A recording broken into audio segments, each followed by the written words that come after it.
This episode of Techno Buffalo is brought to you by Full Sail University. What's up, everyone? Welcome back to the episode of Rumor Roundup. This is the show where we take all the rumors from the week, put them in a bowl, mix them up, whisk them, put them in the oven on 450, and serve you delicious rumor brownies. Up this week, we're going to talk about the rumors of a new Microsoft Surface. iPhone 5S parts are doing a very slow striptease and might be coming soon in multiple colors.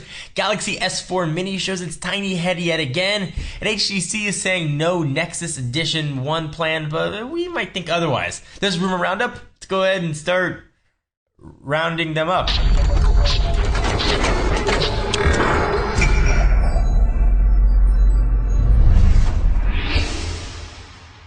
So earlier this month, we covered a rumor that suggested Microsoft's new and smaller tablet's going to launch in June with a display size between 7 and 8 inches. Now, Digitimes, the ever-reliable Digitimes, says it's been confirmed with supply chain makers that the new device will have an 8-inch screen provided by Samsung, a processor from NVIDIA, and will indeed launch in June. We're just guessing there's a good chance though the device will run on NVIDIA's new Tegra 4 chip, which means it's also going to need to run Windows RT instead of the more powerful Windows 8 operating system, so boo. Digitimes said it also learned that Microsoft will launch another tablet with a display in the size of 10-inch range during the third quarter at the very earliest, which means it could be on store shelves in time for the holiday season. Digitimes is one of those companies that reports a ton of rumors. You know, eventually you say it's going to rain enough days, and one of these days you're going to be right, so giant grain of salt, but yes, it makes sense.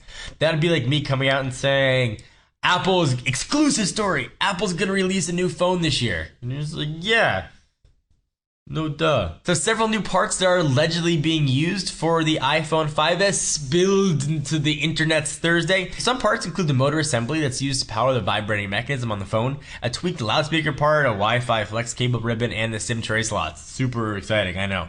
We can't really discern much from these leaked parts other than, as we've seen in the past, they suggested Apple is at least switching up the internal design of the iPhone for the next generation smartphone. The most compelling photos, however, are those of the SIM card trays. We see a brushed gunmetal color and another khaki color tray that aren't part of rumors that Apple is going to launch the iPhone 5S in different colors.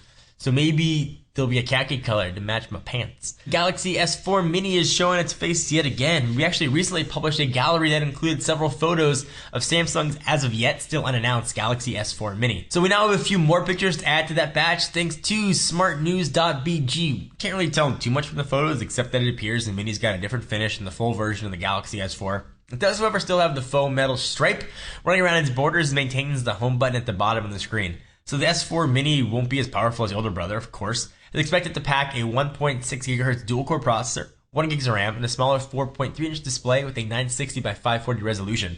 Latest rumors suggest though Samsung's going to unveil the S4 Mini sometime this month, although from many pictures that we've seen of it, just released already. It reminds me of the Lumia 928, which we saw even in freaking ads before Nokia finally got around to releasing it. So hopefully Samsung's not going to fall in the same trap. So earlier this week at Google I.O., Samsung and Googs got together and released a totally unlocked and all awesome native Android version of the Galaxy S4, dubbed the Google Edition, running totally stock Android for $649. That again includes a unskinned, unadulterated version of Jables. That's what I call it, Jelly Bean. So several pundits wondered if this meant that HTC 2 might follow in similar footsteps and launch a pure Android device. However, it looks like it might not be the case if you believe what HTC says, and I quote, HTC is not currently planning on releasing a next edition of the HTC One in a email statement. What do you guys think? Do you want another phone that's sort of Nexus up? Like Galaxy S4 with stock Android is sounding mighty appealing, but $650 is a lot of Skrilla. So let me take a minute to thank our friends and sponsors at Full Sail University. So you probably know the mobile app industry is on fire right now, and Full Sail University's mobile development bachelor's degree program teach you, lazy guy with the potato chips, the skill set you need to take advantage of those emerging opportunities.